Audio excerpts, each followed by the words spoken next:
اصل نام تو یہ نا جی، یہ جو لقب مل جاتا ہے کسی کو، یا جسے ہم تخلص کہتے ہیں اردو کی، اس میں کہ پیار کے طور پر کسی کو کوئی نام دے دینا. تو حضرت ابوبکر صدیق رضی اللہ تعالیٰ عنہ مدینے کے بہت بڑے تاجر تھے. ریشم کی آپ کی بہت بڑی دکانیں تھیں. ٹھیک ہے، حضرت ابوبکر کروڑوں روپے کے تاجر تھے، مالک تھے.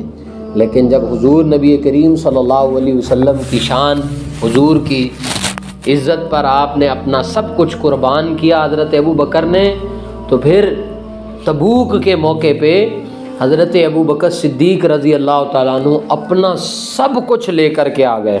موقع پہ جب حضور نبی کریم صلی اللہ علیہ وسلم نے صحابہ کرام سے فرمایا ہم نے کل جنگ کے لیے نکلنا ہے، جس کے پاس جو ہے وہ لے آئے اپنی طاقت کے مطابق. حضرت عمر رضی اللہ تعالیٰ عنہ فرماتے ہیں اس وقت میرے حالات بہت اچھے تھے، میں صحیح تھا، میرے حالات اچھے تھے، گھر میں کچھ تھا. تو اس وقت دل میں خیال آیا تو میں کیا کرتا ہوں، ابو بکر سے آج جیت جاؤں گا، لے آتا ہوں مال. گئے، آدھا گھر کا جتنا سامان تھا آدھا سامان لے آئے. صحابہ کرام نے اپنی اپنی طاقت کے مطابق دیا. حضرت ابوبکر صدیق رضی اللہ تعالیٰ عنہ اب جب واپس آئے صحابہ، حضرت عمر آئے. حضور نے فرمایا ہاں عمر کیا لائے ہو؟ فرمایا حضور آدھا لے آیا ہوں، آدھا گھر والوں کے لیے چھوڑ کے آیا ہوں. حضرت عثمان آئے، فرمایا یہ ہے وہ ہے. اب اس میں حضرت ابوبکر صدیق رضی اللہ تعالیٰ عنہ سامنے آئے تو حضور نے سوال کا انداز ہی بدل دیا. اب حضور نبی کریم صلی اللہ علیہ وسلم نے یہ نہیں فرمایا کہ کیا لے کے آئے ہو. حضرت ابوبکر سے حضور نے پوچھا ابو بکر بتاؤ گھر کیا چھوڑ کر کے آئے ہو؟ حضرت ابوبکر صدیق رضی اللہ تعالیٰ نے فرمایا حضور میں گھر والوں کے لیے اللہ اور اس کے رسول کا نام چھوڑ کے آیا ہوں، باقی سب لے آیا ہوں. گھر کا سب لے آئے. اور لکھا ہے اس رات جب گئے نا تو گھر کی ساری چیزیں حضرت ابوبکر نے جمع کی. سوئے ہوئے تھے بستر پر تو آپ کو نیند نہیں آ رہی تھی.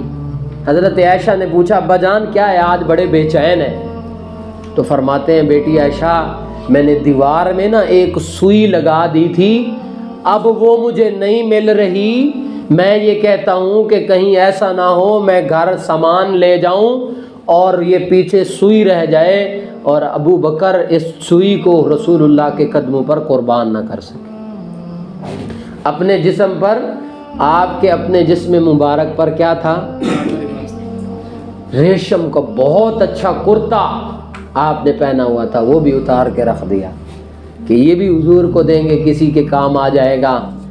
تو حضرت ابوبکر صدیق رضی اللہ تعالیٰ نے ٹاٹ کا لباس، یہ جو توڑا ہم کہتے ہیں، وہ بنایا، اس کو پہن کر کے گئے حضور کے پاس. حضور نے دیکھا اور میں ابو بکر یہ کیا حالت بنائی ہوئی ہے. ابھی حضرت ابوبکر نہیں پہنچے تھے کہ جبریل آئے حضور کے پاس.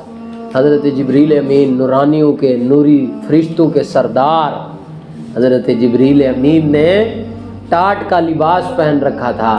تو حضرت ابوبکر صدیق حضور نے پوچھا ابو بکر یہ اے جبریل یہ کیا؟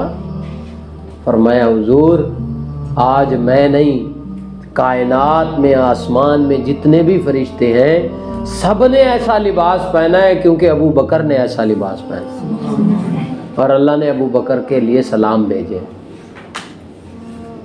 سمجھائی؟ ایسے اتنے عظیم شخص لیکن درخت کے نیچے بیٹھے، کیا کہتے تھے، پرندہ بیٹھا درخت کی ٹہنی پہ اڑ گیا.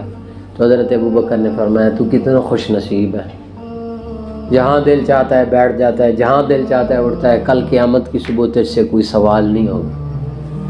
ابو بکر کاش پیدا ہی نہ ہوتا، کیونکہ ابو بکر کو ایک ایک بات کا جواب دینا پڑے.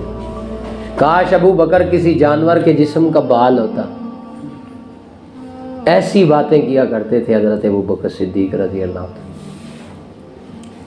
اللہ نے اتنا مقام عطا فرمایا، اتنا مقام کہ حضور نبی کریم صلی اللہ علیہ وسلم نے ایک مرتبہ صحابہ سے فرمایا میرے صحابہ آج کے بعد روزانہ نہ ملا کرو، وقفے سے آیا کرو، روز ہی ملنے آ جاتے ہو، ہر نماز میں ملنے آ جاتے ہو. تو صحابہ چلے گئے. حضرت ابو بکر بھی اسی میں تھے. صبح کی نماز ہوئی, صحابہ سارے سلام پھرا تو چلے گئے سارے, کوئی بھی نہیں ملا. بھائی روز ہر ٹائم نہیں ملنا چاہیے.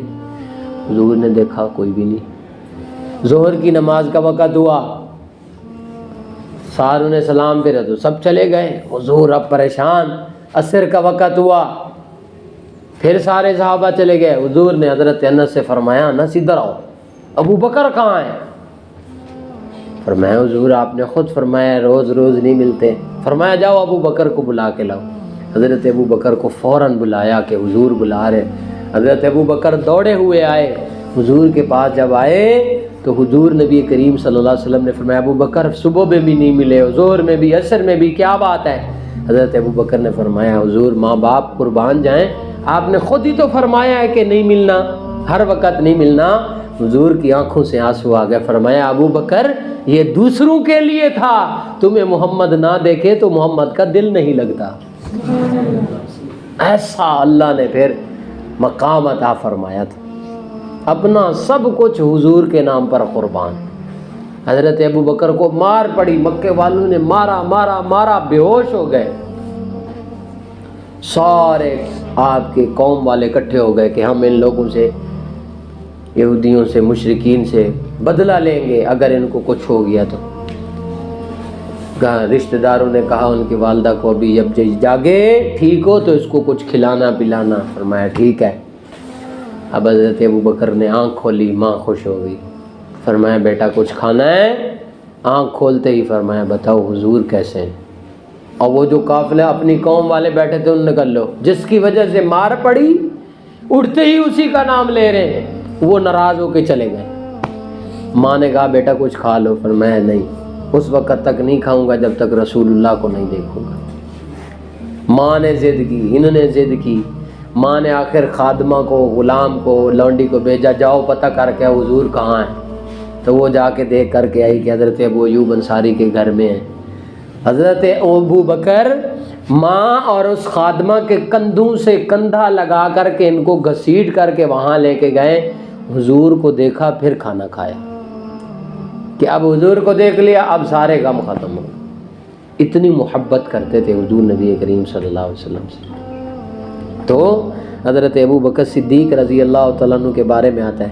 آخری بات, حضرت طفیل بن عمر دوسی, یہ حضور کے سب سے بڑے صحابی ہیں, انہوں نے سب سے زیادہ عمر پائی ہے.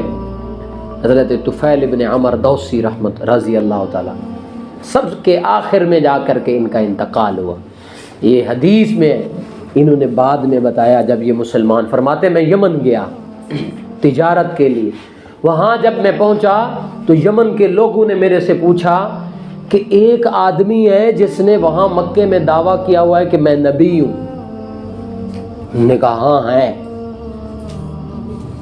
اچھا وہ کہتا ہے کہ خدا ایک ہے باقی سب غلط ہیں. انہوں نے کہا ہاں اس نے یہ بھی دعویٰ کیا ہوا اور اس نے یہ بھی کہا ہوا ہے کہ میں اللہ کا نبی ہوں. فرمایا ہاں. تو انہوں نے کہا چل ادھر آ, ہم تجھے دکھاتے ہیں کہ ایک تصویر ہے ہمارے پاس. حضرت طفیل بن عمر دوسی رضی اللہ تعالیٰ فرماتے ہیں جب میں گیا وہ مجھے ایک حال میں لے گئے. حال میں انہوں نے ہاتھ سے تصویریں بنائی ہوئی تھیں. مجھے کہا کہ یہ دیکھو یہ آدم کی تصویر ہے, یہ نوح ہے, یہ شیس ہے, یہ ابراہیم ہے, بتاؤ ان میں کوئی ہے وہ بندہ؟ تو میں نے کہا نہیں. تو فرماتے میں دل ہی دل میں خوش ہو گیا کہ اب اس نے جو دعویٰ کیا ہوا ہے نا وہ تو غلط ہے, پھر اس میں تو کوئی بھی نہیں ہے. فرماتے میں دل میں خوش ہوا. وہ ایک اور حال میں نہیں گیا. کہتے ہیں اور حال میں جا کر کے انہوں نے مجھے کچھ تصویریں دکھائیں اور ان تصویروں میں محمد مصطفیٰ صلی اللہ علیہ وسلم کی تصویر تھی. تو انہوں نے کہا کیا یہ ہے؟ میں نے کہا ہاں یہ ہے. میں نے کہا اچھا. تو کہتے ہیں میں نے کہا اچھا ان کو تو میں جانتا ہوں, ان کے پاؤں میں بیٹھا ہوا شخص کون ہے؟ تو ان لوگوں نے کہا ہماری کتابوں میں یہ لکھا ہوا ہے, یہ تو نبی ہے جس نے دعویٰ کیا ہے, یہ جو اس کے قدموں میں بیٹھا ہے نا یہ اس کا یار ابو بکر ہے, ہماری کتابوں میں یہ لکھا ہے. ابو بکر کی یہ شان ہے.